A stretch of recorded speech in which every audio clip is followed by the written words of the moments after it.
I'm only going to do a little bit. Now we want to start doing our flour, and I'm going to take my shovel out. And the first cup of flour, what you want to do is you want to mix it in with a little bit of the soda. So I'm going to put the first cup and mix the baking soda and the baking soda and the baking powder in together. You're also going to want to get yourself a spatula or scraper. And we're going to do this first. And mix this first one together.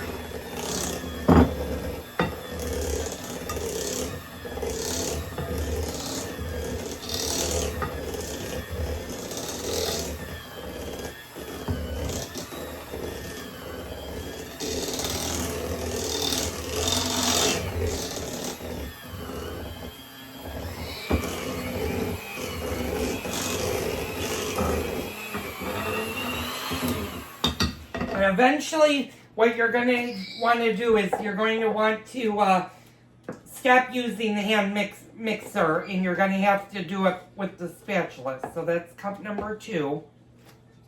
This should take at least 4 cups. Sometimes it'll take more, but we'll see.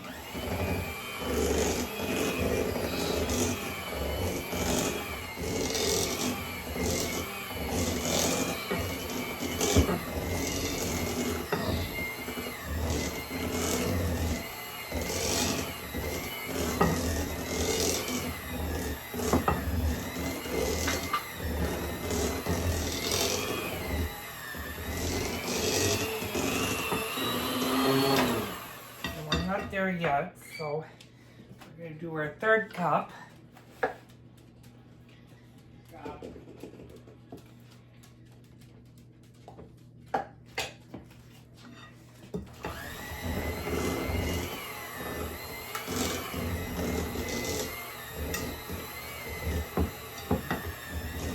And if your hand mixer starts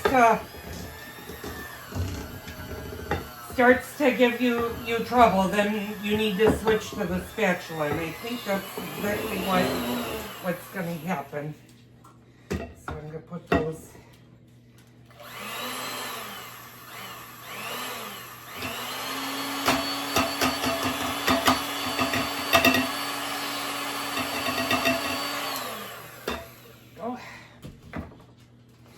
Get over there. So I'm going to use the spatula now, and I can tell that this is going to use a little bit more flour. I'm going to show you what it's starting to look like. Still starting to look like that. So we're going to add our 4th cup of flour, and you might notice that I have not scraped the flour, and you don't really need to do that.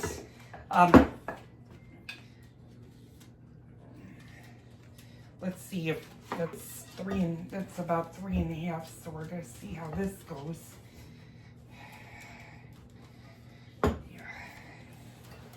And you do not want to work this with your hands.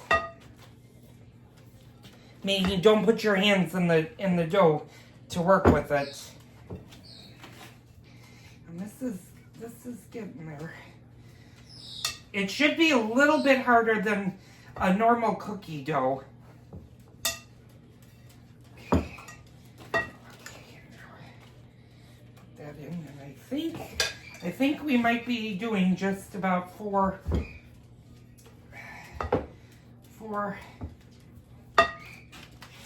doughs. Let me wash my hands really fast.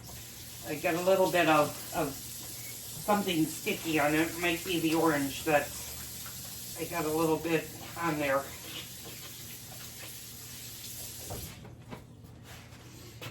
Oh. Bella, pardon me, honey. Pardon me, my little lum. Okay, so let's get. Oh yeah, and that's exactly what it was. Let me me wipe the side of the bowl because now I can see where it was sticky on this side. That's why my hand was sticking. Okay, so what we're gonna do is we're just gonna beat this in.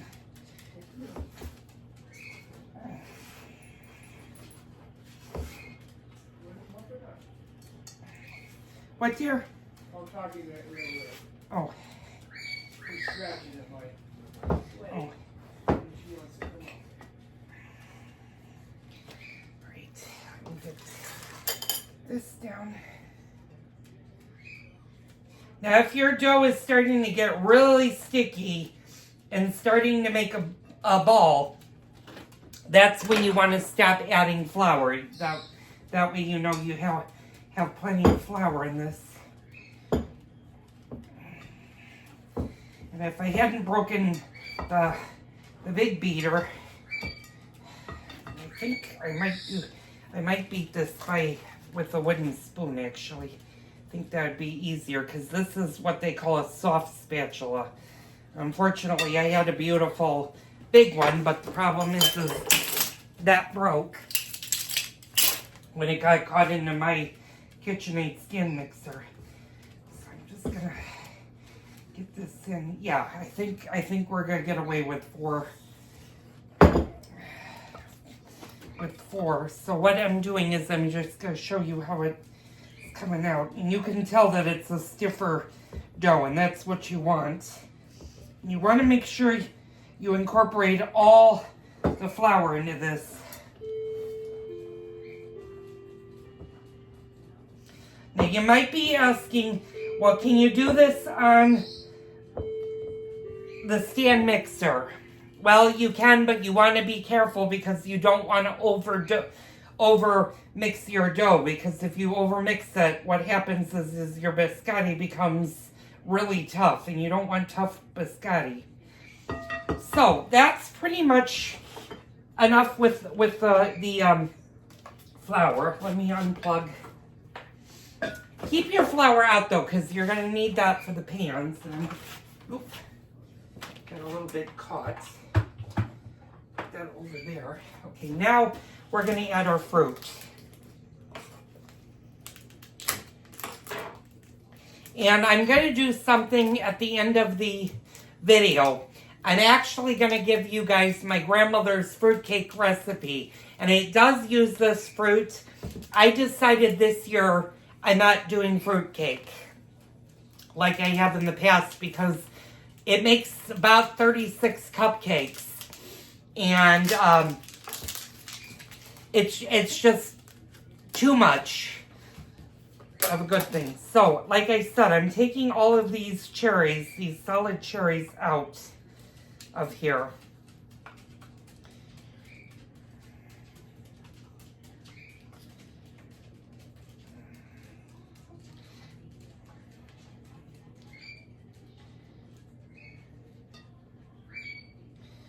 Okay, now what we're going to do is we're going to add, let me get a clean spoon. Oh, here we go. Give me this. Sorry. We're going to take. Oof. Now that does have some. There are some cherries in here, and that's all right. Okay, I'm going to use probably about half of the package, although I want to get some of this nice green in here.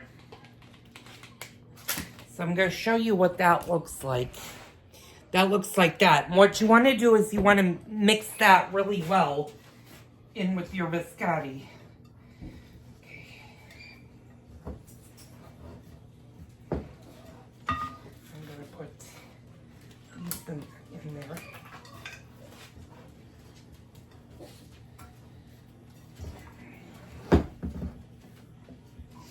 And I would say that was maybe a little bit less than half the container, and we might need to put a little bit more in here. We're going to see. You don't really need to overpower your biscotti. I'm just going to put maybe a little bit, if I can get these out of the way. I'm just going to put a little bit more. You're hearing Cullen whining. He wants to go OUT, but I'm busy.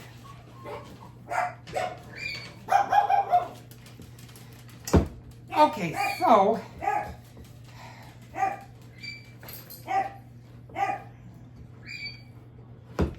yeah, I think that's good. You guys can pretty much see, and I'll go a little bit closer for that. So that's all pretty much mixed up. You just want to mix it totally up. Now what we're going to do is we're going to prepare our cookie sheets. And you guys want to make sure that your oven is on 375 degrees. Because you're going to pop these in a 375 degree oven for about 20 to 25 minutes. But at the 10-minute mark, check them. They should start to get golden brown on the bottom. So let's prepare.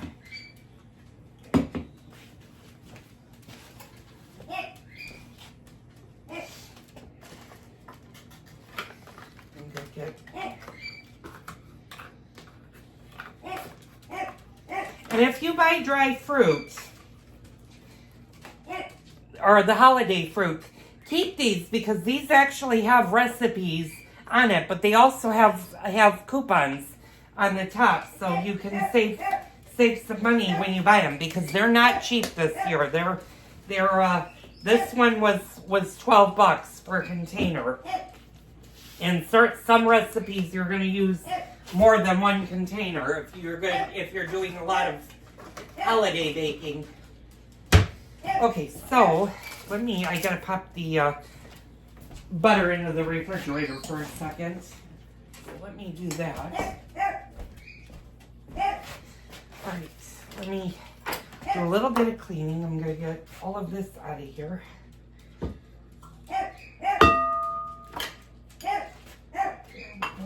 put that in.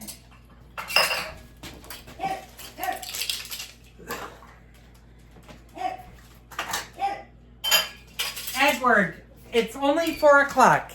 He thinks the world is coming to an end because he hasn't eaten. And the last couple of days, he hasn't asked until about almost 4:30, 4:45. And today he started at 2:30. So I'm going to kind of keep him full. Dolly, give me that. Okay, so give me a minute. I got to let me move these out of the way. Let me grab my baking sheets.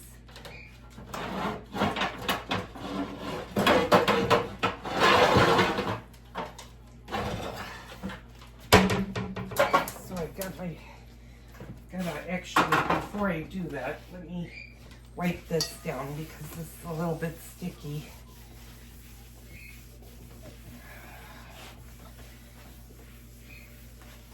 Okay.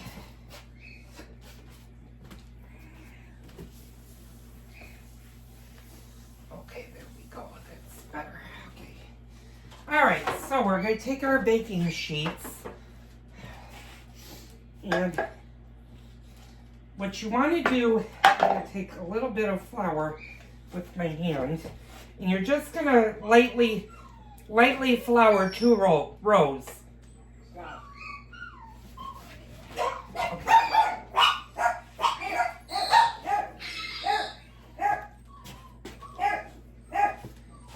Now, I did, of course I did, okay.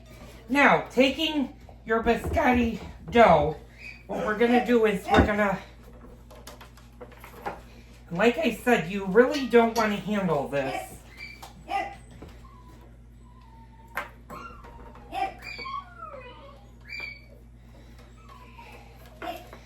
And sometimes I have luck with this, and sometimes it doesn't do what I need it to do.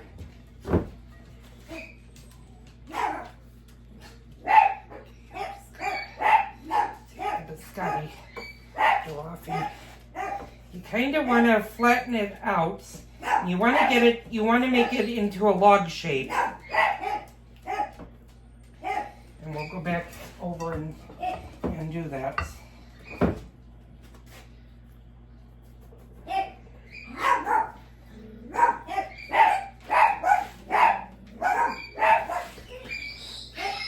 You might be wondering, why do you flour and not butter the pans. Well, if you butter the pans, what happens is the bottom gets really crispy. And since this has to go through what they call a double bake, what happens is it gets so hard that you really can't do anything with it. So what I'm doing is I'm just taking the spatula and I'm pressing these out a little bit.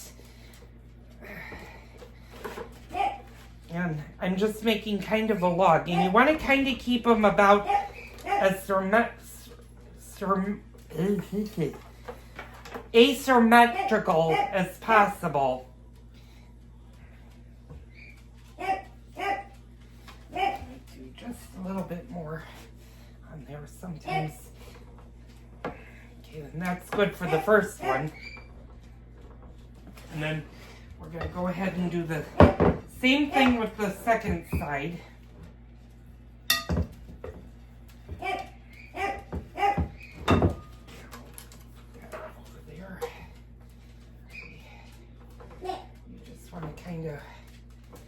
You also don't want to really get them too close to the sides because they will spread out when they bake, which is why you want to be extra careful with this. And I will be getting a new rubber scraper probably next month if I can find one I like. Unfortunately, Williams-Sonoma by me, the one that was closest to my house, decided to close, and the next nearest one is about 26 miles away from me. And I don't go up that way all that often because it's at a mall in the northwestern suburbs. And although I could order it online, and that's probably what I'm gonna do. Okay, so yeah, you just kind of want to keep these uniformed together. Kind of keep them so that they... And this is just going to make 2 logs. Now you can definitely make this with 6 eggs. You can make it with 8 eggs. You can make it with 12 eggs. 12 eggs, I'll be honest with you, makes a lot of biscotti. So if you are going to give any away for gifts and stuff, then you want to increase both your eggs, your butter, and your flour. So if you were doing 8 eggs, what you're going to do is you're going to basically double the recipe. And then for every 2 eggs, so if you do 12 eggs, you're going to triple the recipe. If you're going to do 6 eggs, you're gonna do the recipe, and then you're gonna add maybe an extra 2 cups of flour and do 2 sticks of butter. And you're gonna increase the recipe. Okay, so this looks pretty good. So like I said, you wanna go over your biscotti.